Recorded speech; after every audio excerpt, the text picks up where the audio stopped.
За сайн бацгаанууд бүгдээрэнд нь шинэ 7 хоногийн мэнд хүргэе. Бас шинэ оны мэнд.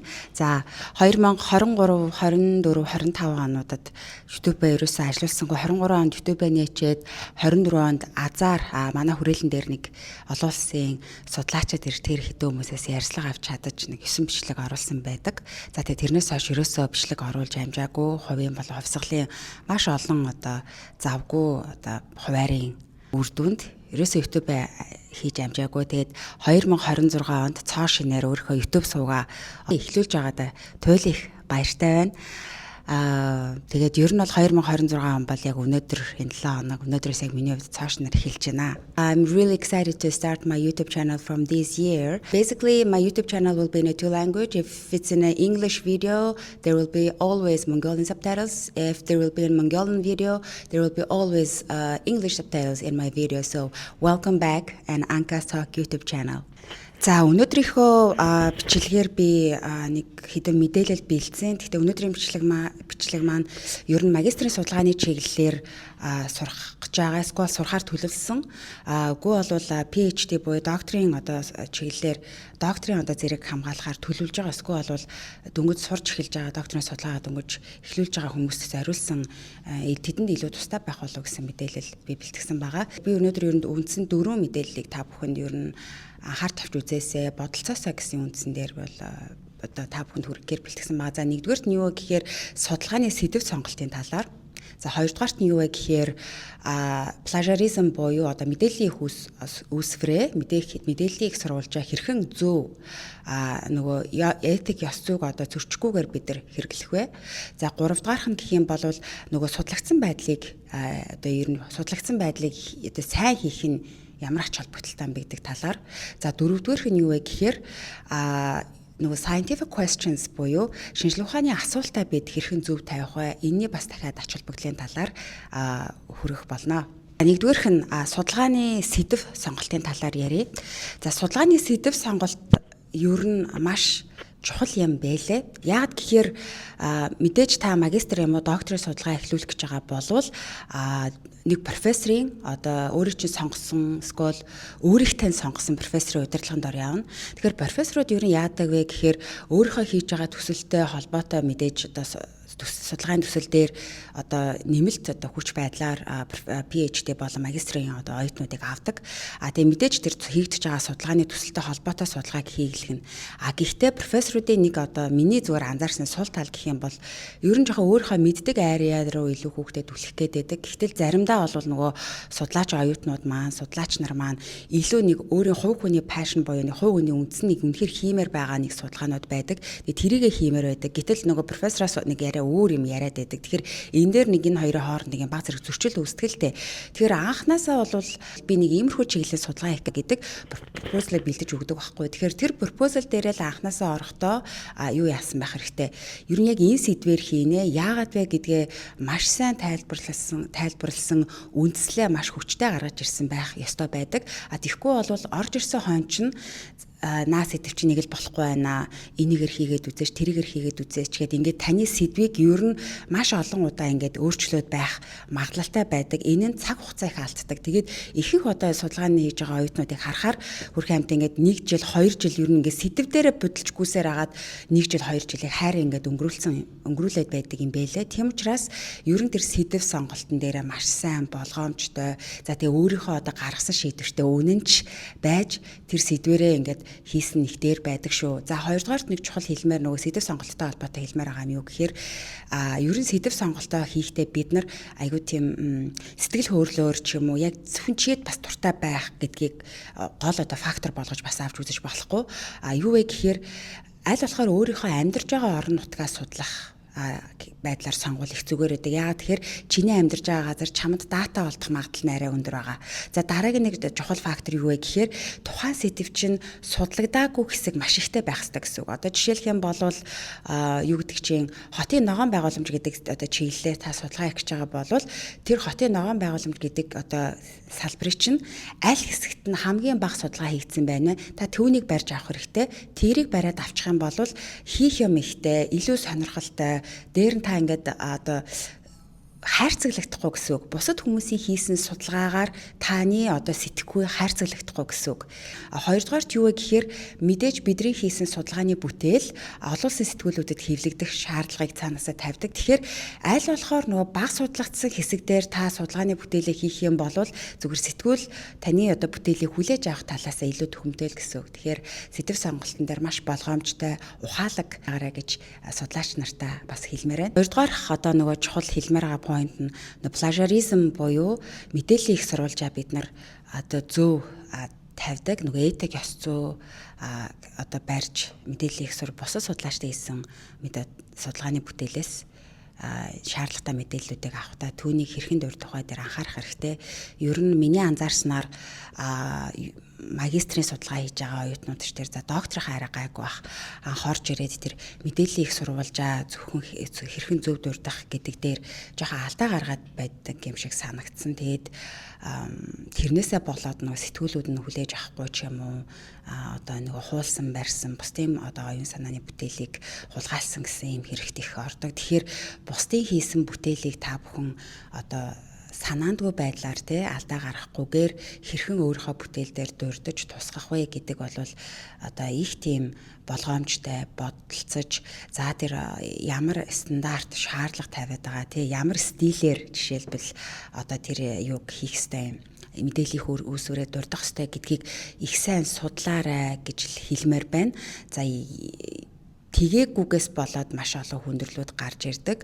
За тэгээд тэрийг маш сайн сурах нь одоо таны нөгөө дараагийн судалгааны одоо үйл явцад чинь маш тийм эргээр нөлөөлнө гэж би хэлмээр байна л да. За тэгээд плажиаризм буюу одоо хуулах бусдын бүтээлийг одоо санаатаагаар хуулбарлах гэсэн одоо энэ ангилал бол энэ академик судалгаа шинжилгээ академик энэ одоо ертөнд салбарт бол байж боломгүй ийм зүйл юм. За тэгэхээр маш олон одоо гарын авлага заавар зөвлөгөөнүүд интернетээр дүүрэн байгаа. За яаж одоо нөгөө мэдээллийн их үүсвэрээ дурдах вэ? Өөрийн чинь бүтээл дээр яаж дурдах вэ гэсэн маш олон одоо гайдлайнууд интернет дээр байгаа. Тэгээд нэмэлтээр хэлэхэд сэтгүүл болгон өөрийн гэсэн одоо мэдээллийн их үүсвэрийг хэрхэн дурдах талаар гайдлайнтай ямар стилээр явдаг маш стилгэрэнгүй дурдсан байдаг. Тэгэхээр тэр сэтгүүлүүдийнхаа шаардлагыг бас маш сайн хараарай гэж хэлмээр байна. Ер нь бол одоо жишээлбэл хуулийнхан бол нөгөө end note маш их хуулийнхан бол ингээд нөгөө note маш их хэрэгэлдэг. За тэгээд шинжлэх ухаан буюу яг сайенсийн чиглэлээр хийж байгаа хүмүүсийн одоо мэдээллийг сурвалжаа дурдах нь арай өөр. За биологийнх нь нэг өөр, байгалийн шинжлэх ухааных нь арай өөр гэдэг ингээд нэг салбар болгоноороо жоохон өөр ялгаатай байдаг. Тэгэхээр энэ ялгаануудыг маш сайн ойлгож одоо анзаарах хэрэгтэй байдаг. За тэгээд үүнийг хялбарчлах олон ийм түүлүүд байдаг л да. За миний хувьд бол Zotero, EndNote гэдэг хоёр одоо би төлийг хэрэгэлдэг. За энэ хоёрыг бол компьютер дээр татаж суулгаад миний Word-тэй шууд холбогдсон байдаг. Тэгэхээр ер нь бол энэ хоёр түүл дотроо би одоо бүх одоо нөгөө мэдээллийн их үүсвэр болгож авч байгаа судлах бусад судлаачдын хийсэн судалгааны бүтээлүүдийг PDF байдлаар нь татаж оруулаад тэгээд өөрийнхөө нөгөө судалгааны бүтээлээ бичиж явах явцдаа тэр нөгөө нэг түүл рүүгээ ороод ингээд татаад авчгаар яг нөгөө сонгосон стандарт одоо шаардлагын дагуу ингээд мэдээллийн их үүсвэрийг дурдаад явчихдаг. Тэгэхээр энэ дээр бол судлаачид маш их цагаа алдаж нэмэлтээр academic preparation гэдэг хичээлүүд авдаг юм байлээ. Тэгэхээр одоо ингээд AI хөгжсөн интернетээр дөрвөн мэдээллүүд ингээд чөлөөтэй бид нар унших боломжтой болсон нөхцөлд заавалчгүй цаг хугацаа алдаж academic preparation гэдэг хичээл бас авах хэрэг байна уугүй юу бас бодож үзэх хэрэгтэй. Тэгээд судлагдсан байдал дээр бид нар одоо ингээд Монгол хэл дээр бол англи хэл дээр literature review гэж байгаа. Тэгээ судлагдсан байдлыг бид нар хийхдээ нөгөө тухайн одоо сэдвийг арга аргачлал талаас нь ямар аргуудаар хийсэн байна. За софтвер буюу нэмэлт одоо IT-ийн одоо ямар нэмэлт одоо софтверуудыг ашиглаж хийсэн байна. За эсвэл бол ямар төрлийн датагаар тухайн сэдв дээр дүн шинжилгээ хийсэн байна гэж бас харах хэрэгтэй. Дээр нь дахиад хэдэн ширхэг хэдэн ширхэг одоо судалгааны бүтээлийг уншиж судалж ээж бусад одоо юунууд нэг бүтээлийг гаргасан байна. Одоо нэг өгүүлэл гаргасан байна.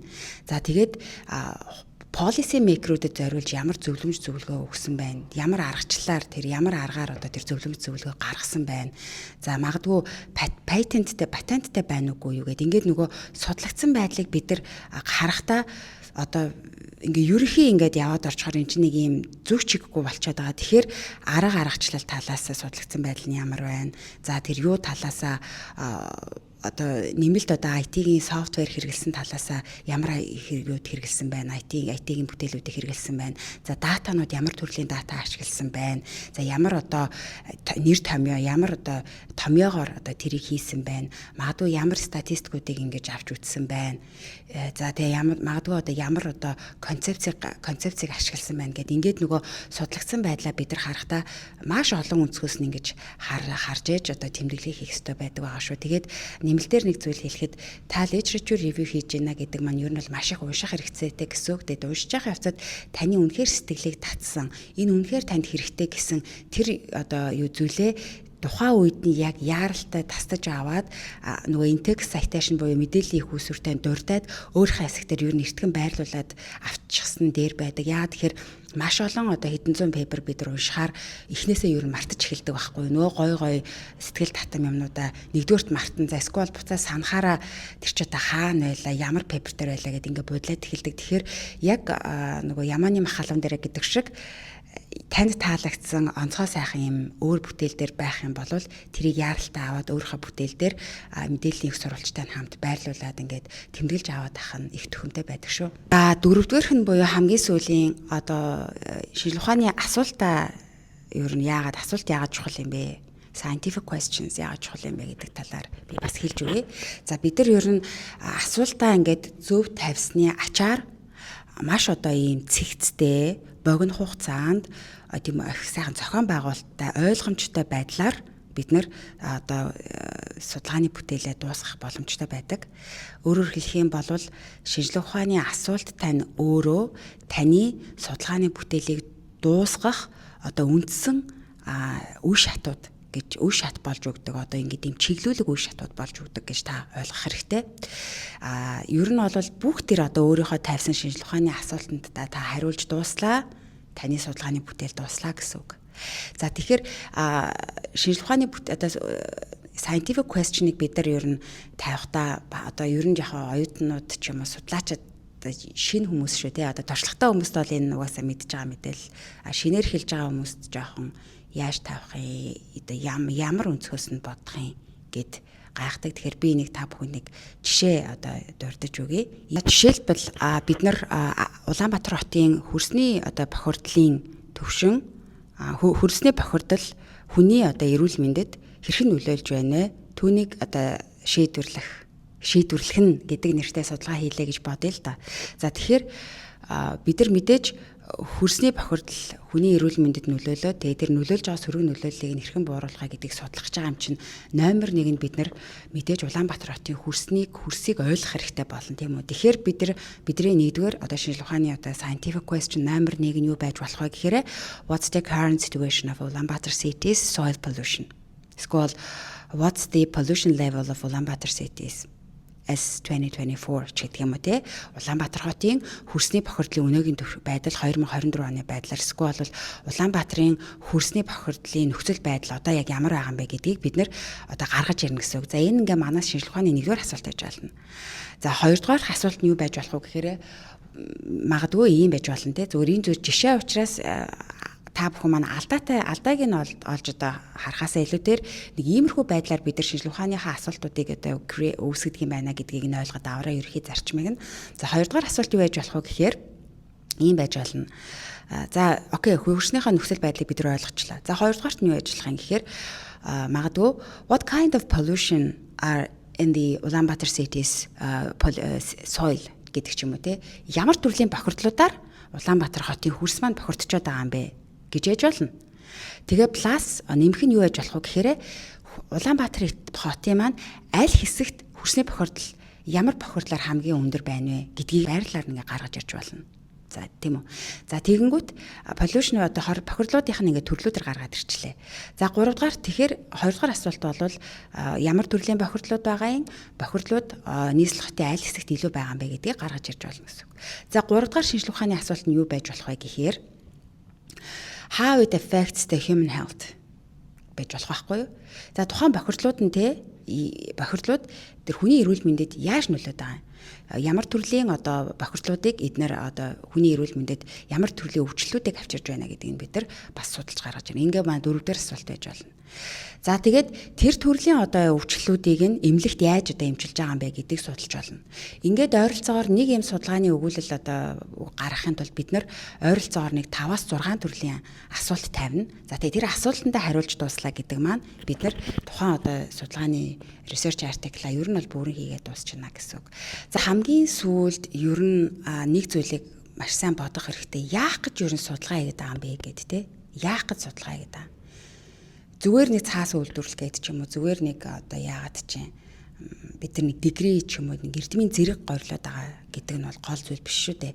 Таны хийсэн судалгааны бүтээл хин нэгэнд хэрэглэгдэхүйц байх ёстой гэдэг зарчмыг би бараасай, тэрийг барьж одоо судалгаагаа хийж байгаасай гэж хүмүүсийг одоо урайлмаар байна. За дуршлагатай судлаачид бол мэдээж тэгж хийж байгаа. За эцэст нь базаад хэлэхэд өнөөдөр магистрийн судалгааны чиглэл, магистр докторийн чиглэл одоо зэрэг горилж судалгаа эхлүүлэх гэж байгаа. Эсвэл бол судалгаагаа дөнгөж эхлээд явж байгаа хүмүүстэй зориулаад үндснийг 4 төрлийн мэдээллийг би та бүхэнд хүргэлээ. За нэгдүгээрх нь сэдэв сонголтын талаар, хоёрдугаарт нь мэдээллийг их сурвалжаа ер нь зөв тавих тэр яагаад тийм ач холбогдолтой. За гуравдугаарх нь бол literature review буюу судлагдсан байдлаа хэрхэн одоо сайн хийх нь яагаад өндөр ач холбогдолтой хэрхэн хийх талаар. За дөрөвдүгээрх нь гэхээр шинжилгээ ухааны асуултаа яаж зөв тавих энэ яагаад ийм өндөр ач холбогдолтой энэ талаар ингээд ийм 4 мэдээлэл би та бүхэнд бэлтгэж хүргэлээ. За тэгээд үнэхээр ингээд энэ 4 одоо зүйлтэй холбоотой өшөө олон юм нарийн деталь мэдээллүүд маш их одоо хэлмээр байвч бас хэтэрхий нуршуу болчих болов уу гэж бодоод ингээд тавчхан дурдаад өнгөрлөө. Зүгээр анхаарч авч үзээсэй. Үүнийг энэ 4 зүйлийг маш сайн бодолцоосоо гэжсэн юм үндсэн дээр л эдгээр 4 одоо зүйлийг би бэлтгэсэн юм.